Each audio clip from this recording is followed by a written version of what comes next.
समीरपुर के जंगल में टोनी चिड़िया अपने बेटे कालू कौआ और बहू टुनटुनी चिड़िया के साथ रहती थी। कालू कौए के पिता को गुजरे हुए काफी समय हो गया था।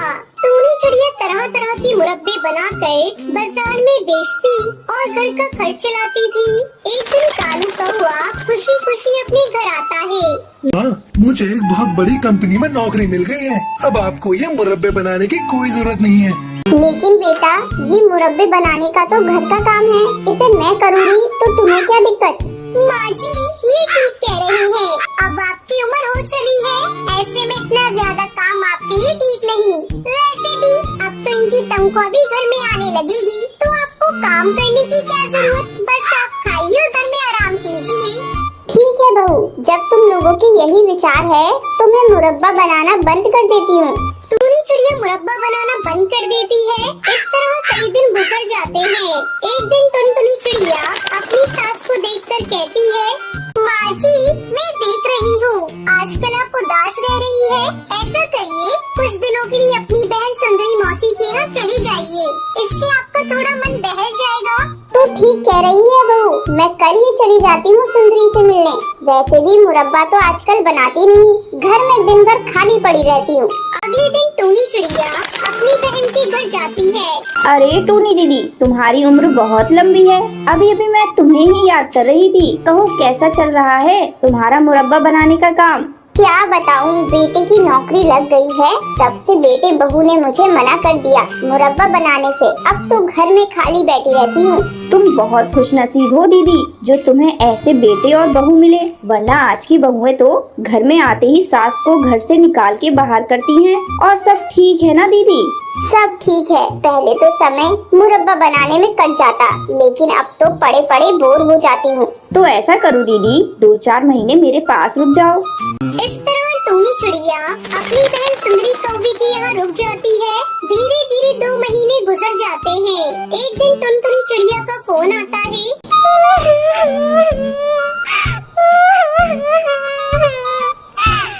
माँ जी, गजब हो गया, जल्दी घर वापस आइए। क्या हुआ बहू, तू इस तरह रो क्यों रही है? जल्दी बता, क्या हुआ? मेरा जी घबरा रहा है। माँ जी, इनके ऑफिस में बहुत बड़ा घोटाला हुआ है, उसमें इनका भी नाम है। इनकी नौकरी छूट गई। माँ जी, ये बहुत ही घबराए हुए हैं। आप कैसे भी करके जल्दी घर आइए। बहू, तू चिंता मत कर, तू कालू को संभाल, मैं वापस घर आ रही हूँ। अगले दिन टोनी वापस अपने घर लौट आती है। अपने बेटे को दुखी देखकर टोनी चिड़िया उससे कहती है, बेटा, तू बिल्कुल भी चिंता मत कर। अगर तूने घोटाला नहीं किया है तो तेरी नौकरी जल्दी लग जाएगी। तब तक मैं फिर से मुरब्बा बनाने का काम शुरू कर देती हूँ, ऐसे घर का खर्च भी चलेगा। हाँ माँ जी, आप बिल्कुल सही कह रही है। मैं भी आपके साथ मुरब्बा बनाने के काम में आपका साथ दूंगी। कालू बेटा, ये ले पैसे, जा बाजार से जाकर कुछ आम खरीद कर ले आ, मैं उसका मुरब्बा बनाती हूँ। कालू को वो बाजार से आम खरीद कर घर लाता है। टुनटुनी चिड़िया टोनी के साथ मिलकर आम का मुरब्बा बनाती है। टुनटुनी बहू, तुझे पता है, पहले आम को काटकर धूप लगाते हैं, फिर उसमें मसाला और चाशनी मिलाते हैं। इससे मुरब्बा काफी दिनों तक टिका रहता है। दोनों सास बहू मिलकर ढेरों आम का मुरब्बा बनाती है, फिर उसे बेचने के लिए बाजार में ले जाती है।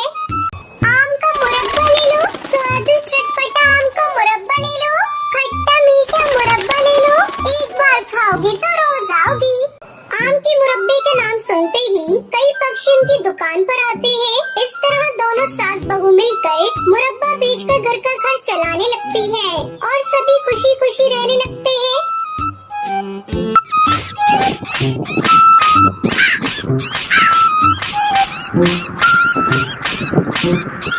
सुंदरवन के जंगल में टोनी नाम की चिड़िया रहती थी। उसका पति कालू कौआ दिन भर टोनी चिड़िया से झगड़ता रहता था और उसे पीटता रहता था।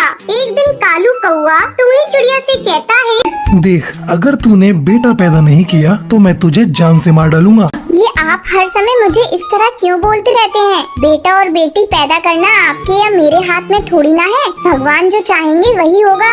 भगवान कुछ नहीं जानता, मुझे तो अब बस बेटा ही चाहिए। उस समय टूनी चिड़िया प्रेग्नेंट थी। अचानक एक दिन टूनी चिड़िया की तबीयत बहुत ज्यादा खराब हो जाती है और अंडे देते समय उसकी मौत हो जाती है। है भगवान, ये मेरी बहू के साथ क्या हो गया? मैंने अपने बेटे से मना किया था कि बहू को इतना मत सताया कर, लेकिन वो मेरी बात माने तब ना। अब मेरी छोटी सी बच्ची टुनटुनी चिड़िया को कौन देखेगा? अरे पिताजी, तुम रो क्यों रहे हो? ये तो बहुत अच्छा हुआ कि रास्ते का कांटा कट गया। मैं कल दूसरी शादी करूंगा। अरे बेटा, ये तू कैसी बातें कर रहा है? तू बिल्कुल पागल हो गया है क्या? अभी तेरी पत्नी की अर्थी भी नहीं उठी और तू दूसरी शादी के लिए बात कर रहा है? तुझे शर्म आनी चाहिए। अगले दिन ही कालू कौआ सुंदरी नाम की कौवी से दूसरी शादी कर लेता है। कुछ दिन तो सब कुछ ठीक ठाक चलता है, लेकिन एक दिन सुंदरी कौवी टुनटुनी चिड़िया से कहती है, अरे ओ टुनटुनी चिड़िया, जब से मैं इस घर में शादी करके आई हूँ तुझे देख रही हूँ, तू इस बॉल से कब से खेल रही है और घर का एक भी काम नहीं कर रही है। 15 दिन से मैं काम करके थक गई हूँ, लेकिन तू तो इस बॉल से दिन भर खेलती रहती है। मैं कह देती हूँ आज के बाद तू इस घर का सारा काम करेगी, मैं एक भी काम नहीं करूँगी। इतना सब कहकर सुंदरी कौवी टुनटुनी चिड़िया को पीटने लगती है। माँ मत मारो मुझे मत मारो माँ, तुम जैसा कहोगी मैं वैसा करूँगी। माँ मुझे मत मारो। आज से तुझे घर का सारा काम करना है। तुझे मेरे कपड़े धोने हैं, खाना भी पकाना है और बर्तन भी तुझे ही धोना है। ठीक है माँ, मैं सब कुछ करूँगी।